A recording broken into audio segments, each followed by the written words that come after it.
جو پچھلے مذاکرات ہوئے تھے ترکی کے اندر ہی، اس میں دیکھا ہے کہ جو افغان طالبان کا وفد تھا وہ تھوڑا ہچکچاہٹ کا شکار تھا، گریز کر رہا تھا کہ جو بھی گفتگو ہوئی ہے اسے لکھا جائے یا اسے تحریر کی شکل میں لایا جائے۔ اس دفعہ لگتا ہے آپ کو کہ جو بھی گفتگو ہوگی، جو بھی بات چیت طے ہوگی وہ تحریری شکل میں ہوگی؟ اس لیے تو خیر ابھی جب وہ کل سے مذاکرات شروع ہوتے ہیں تبھی یہ واضح ہوگا کہ وہ کتنی تیاری کے ساتھ آئے ہیں اور کس ذہن کے ساتھ وہاں پہ آئے ہیں۔ مگر یہاں پہ میں ایک اور پوائنٹ آپ کے سامنے رکھنا چاہتا ہوں۔ دیکھیں، جب یہ میڈیشن ہوتی ہے یا جب کوئی ثالث بنتا ہے تو وہ ثالث تبھی صحیح معنوں میں اپنا کردار ادا کر سکتا ہے کہ اگر اس کے پاس اتنی طاقت ہو، اتنی لیوریج ہو کہ وہ دونوں جو متحارب گروپس ہیں یا دو متحارب پارٹیز ہیں یا دونوں جو بلیجرنٹس جو ہیں ان کے اوپر اپنا پوائنٹ آف ویو لاگو کر سکے، امپوز کر سکے، یا اور اتنی اس میں قوت اور لیوریج ہو کہ وہ یا تو ان کو ریوارڈ کر سکے، اس کا کوئی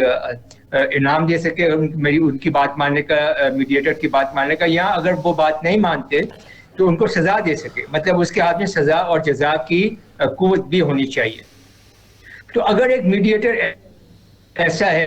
سزا دے سکتا ہے نہ جزا دے سکتا ہے، تو پھر اس کی جو کیپیبلٹی ہے، اس کی جو صلاحیت ہے ایک فیصلہ کروانے کی، وہ بہت حد تک کم ہو جاتی ہے۔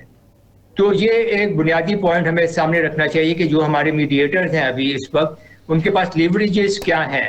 جو کہ وہ افغان طالبان کے اوپر استعمال کریں یا پاکستان کے اوپر استعمال کریں کہ دونوں افغانستان اور پاکستان ان کی بات مان کر کسی ایک ایسے نقطے پہ ایگری کر لیں جو کہ سیز فائر کا بھی باعث بنے اور یہ ٹیررزم جو ہے یا ٹیررسٹ اٹیکس جو ہیں جو افغانستان سے پاکستان میں آ رہے ہیں وہ بھی رک جائیں۔ تو اب یہ دیکھنا ہے۔ صحیح اب رہی بات جی ڈاکٹر صلاح الدین صاحب، ہم نے دیکھا ہے جس طرح سے ابھی گفتگو کی ہے بریگیڈیئر صاحب نے کہ جو ثالث ہے یا جو میڈیٹر ہے اس کو تھوڑا بااختیار ہونا چاہیے، تھوڑا پاورفل ہونا چاہیے کہ جہاں کہیں اسے لگے کہ کوئی بھی فریق پٹری سے اتر رہا ہے تو اس کو وہ سیدھا کر سکے، اور خاص طور پر جب وہ اس کی بات نہ مانے تو اسے کسی طرح سے کوئی پنش بھی کر سکے، سرزنش کر سکے اس کی۔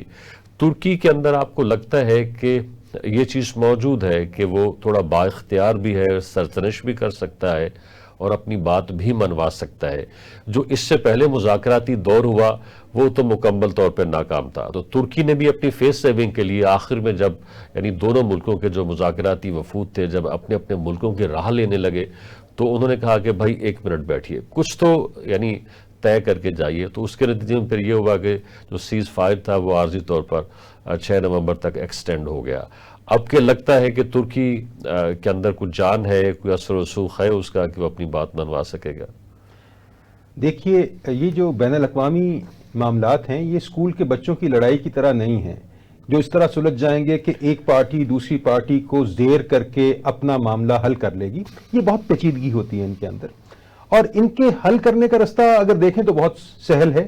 آپ کو نہ صرف یہ جاننا ضروری ہے کہ آپ کیا چاہتے ہیں، آپ کے لیے یہ سمجھنا بھی بہت ضروری ہے کہ دوسرا فریق کیا چاہتا ہے۔ اب دوسرا فریق جو چاہتا ہے اگر آپ کو منوعن قبول ہو تو پھر تو کوئی دقت ہی نہیں ہے، پھر تو معاملہ فوراً حل ہو جانا چاہیے۔ لیکن اگر دوسرے فریق کی خواہشات آپ کے مفادات سے ہم آہنگ نہیں ہیں تو پھر لڑائی تو کوئی حل اس کا نہیں ہے۔